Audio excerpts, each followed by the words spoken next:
জঙ্গলের খোলা মাঠে আজ বাইক রেস। চারিদিকে পশু পাখির ভিড় এমন করে জমেছে যেন মহা উৎসব। লাইনে দাঁড়িয়ে আছে তিনটে প্রতিযোগী, মুরগি, তোতা আর খরগোশ। তারা তিনজন বাইকে বসে প্রস্তুতি নিচ্ছে। কচ্ছপের এক ইশারায় তিনজনই ছুটে গেল। শুরুতেই মুরগি সবার থেকে এগিয়ে গেল। মুরগি আরও স্পিড বাড়িয়ে দেয়। তারপর শুধু চারিদিকে ধুলো আর ধুলো।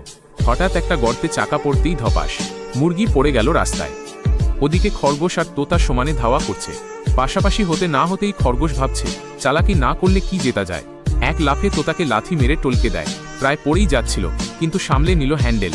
রাগে তোতার ডানায় যেন বাতাস ভরে গেল। অ্যাক্সিলারেটরে চাপ দিয়ে ঝড়ের মতো স্পিড দিয়ে এক মুহূর্তে খরগোশকে ওভারটেক করে ফেলে। শেষ মোড়ে কচ্ছপ ফিনিশ পতাকা তুলতেই তোতা ফিনিশ লাইন চলে আসে।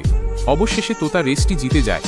কিছুক্ষণ পর কচ্ছপ রেজাল্ট ঘোষণা করে, প্রথম তোতা, দ্বিতীয় খরগোশ, তৃতীয় মুরগি।